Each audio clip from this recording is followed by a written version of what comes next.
Hi everyone, TRH here. I was just letting you know that since tomorrow is my birthday, I will be posting an even longer and earlier episode for today. This one's called Happy Birthday, Self-Horror Stories. I don't celebrate my birthday. I don't even let anyone know when it is. Not on Facebook, Twitter, and certainly not in the real world. Because birthdays are powerful things. To know the date that a person took their first breath, the point in time that tethered their existence to this particular world. It's almost like knowing a serial number or a registration plate. It gives people with certain kinds of knowledge a certain kind of power. And no, I'm not talking about identity theft, and not in the way you're imagining it anyways. I'm talking about something much deeper, much more primal. I hadn't worked long at the firm. I didn't really know anyone yet. I knew the names of a couple of people where I sat since it was an open plan office, and I pretty much looked right at them for most of the day. But beyond offering them a cup of tea a couple of times a week, we hadn't exactly bonded. So I was very surprised when Vicky, the blonde one, I asked what I was doing for the weekend. It took me quite by surprise, and I'm surely I jumped, shaken by my laptop by the unexpected question. She stared back at me impassively, her expression utterly disinterested. Not a lot? I replied somewhat hesitantly, trying to strike the right tone. It obviously didn't impress. Her eyes seemed to glaze over, and she offered a pale, thin smile, which was little more than a mouth spasm as she turned back to her screen. It's my birthday, I found myself blurting out, far too loudly. I sensed other heads across the large, silent office turn to glance in my direction. I steadfastly returned to look around and avoided their eyes, but unfortunately that also meant I was staring at Vicky with a peculiarly terrified intensity. To her credit, she seemed not to notice my discomfort. She smiled genuinely this time and turned to look at Max, sitting right across from her. I caught his eye and he grinned, giving me a thumbs up and standing up from his desk. As he came over, I turned back to Vicky, my own smile waving uncertainly. We love birthdays, she said with a quiddish laugh, patting my head affectionately and leaning back to look at Max as he pulled a chair over. Don't we, Max? Oh, we're all about birthday parties on this team, Max beamed enthusiastically. So you're celebrating at the weekend? What are you up to? My mind raced, a little clogged with confusion. On the one hand, that was plainly far too enthusiastic response to my birthday. But on the other hand... So I started explaining my incredibly lame plans. Suddenly, Max clicked his fingers like he'd had an amazing idea. We should have a party, he cried. Vicky gasped, somewhat theatrically this time, like she already knew that was coming. The smile she turned on me was unexpected, exclutant even, and I found myself nodding and agreeing before I knew what she was doing. They told me that they always held parties for her birthdays at a pub not far from the office. It'll just be us, Vicky assured me. You'll love it. We'll do it on Monday. I wasn't about to argue. This was a bit weird and sudden. Who throws away an opportunity to make new friends at work? None of my colleagues were at work on Monday.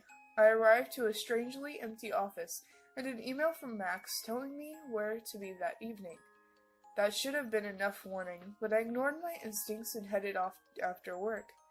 As I entered the empty pub, the barman looked at me. He was an older man, wiry gray hair standing out in clumps on his wrinkled head. His expression was fearful. I tried to smile, but an icy feeling was settling into my stomach. As I made my way to the door by the side of the bar, I was about to head up the stairs beyond when the old man took my arm, startling me. I swung around, almost losing my balance, and only the man's surprisingly firm grip on my arm held me from falling. He said nothing, but switched his grip, He pressed something in my hand and closed my fist around it. Absurdly, I thanked him and backed up a step, watching him carefully in case he decided to lunge for my throat. When he did not and merely stood watching me, I slid past him and made my way upstairs, tucking the object into my pocket. Vicky stood in the doorway at the top of the stairs as I made my way up, and when she didn't move, I came to a stop on the final step, looking up at her. "What have you come as?" I asked her, peering at her odd white robe and a thin black circlet around her neck, her head, with what looked like gold lettering marching in finely written script all around it. "Princess Leia," she replied, glancing at my outfit. She didn't look like Princess Leia to me. For one thing, her hair wasn't in bunches, and no one had said anything about a fancy dress. "Do you accept your role as the birthed one?" she asked me, and her face suddenly serious. I searched my memory for a piece of Star Wars dialogue that might match that bizarre question, but I couldn't. It had been a while since I'd seen those films. I fell back on just being cheerful. "Sure," I said as lightly as I could, despite my increasingly taut nerves. "It's my birthday after all, so I guess I'm the birthday boy." She cocked her head up for a moment, and considering my face, then abruptly she smiled a wide, almost frightening smile, and swept to the side, beckoning me in. I stepped inside and paused, suddenly fearful. Beyond were 6 people in similar costumes to Vicky. Candles had been set around the room. Their flickering light casted deep shadows into the large expanse of this sparsely furnished function room.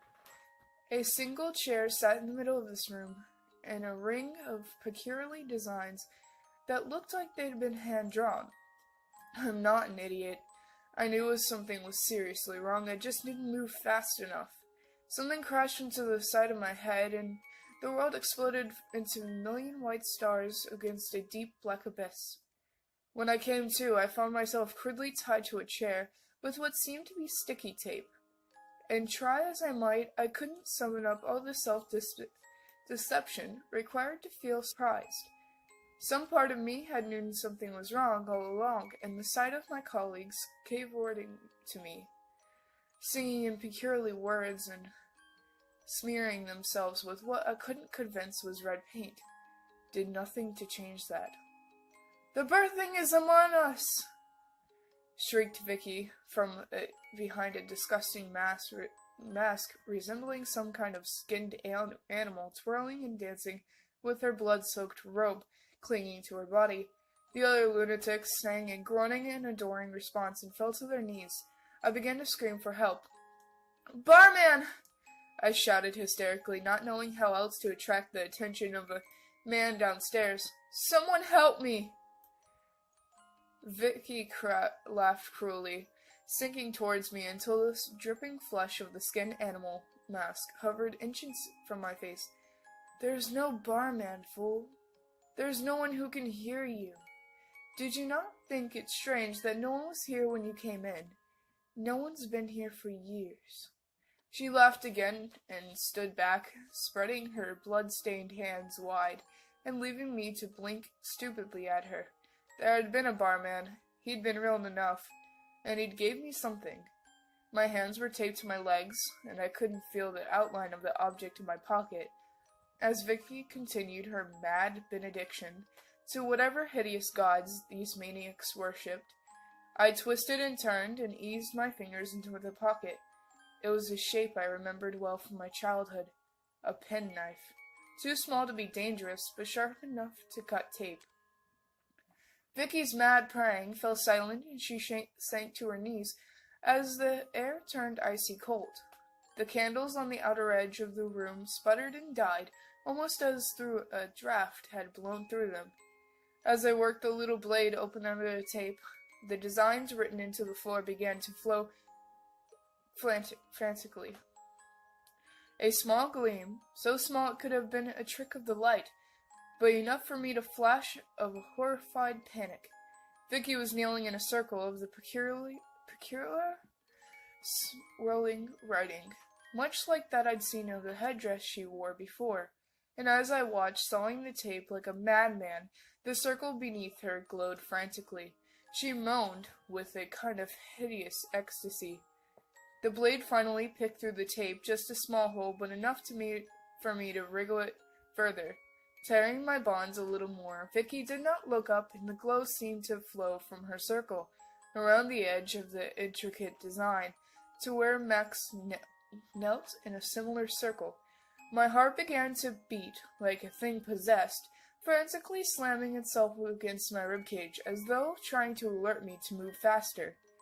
The glow was moving into the second line, strange writing, into the circle just beyond that surrounding my chair. As it began to reach the edge to make its laborious way towards me, the tape finally ripped apart with a resounding snap. Vicky's head snapped up, and she shrieked, a terrible scream of anger and horror, like nothing I've ever heard from a human throat.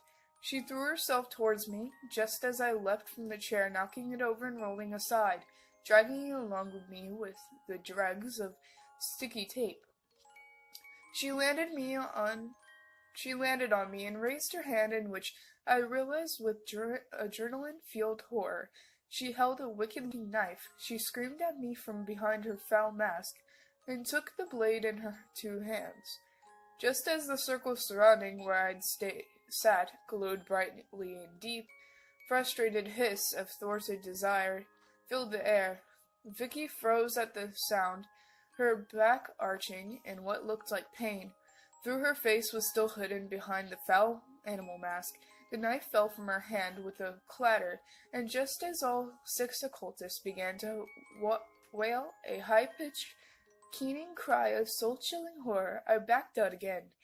When I came around this time, I was laying on the hard floor in the dark, filthy wood. Moonlight shone down through large holes in a twisted and ruined roof above me. The chair I'd been taped to was still nearby, attached to me by the remaining struggles of tape, and I ripped it away with a few savage kicks. The room was not as I remembered it. Warped wood and burnt timber was everywhere, and the place looked as though it's been deserted for many, many years. I followed the stairs back down, noting with alarm the ominous creaking as they possessed against my weight. The downstairs was the same, old, abandoned, rotten, and blackened, with boarded-up windows. The door squealed on rusty hinges as I pulled it open and emerged into the street. A few passers-by gave me a curious glance, obviously wondering that I'd been up to in a deserted pub at 8 p.m.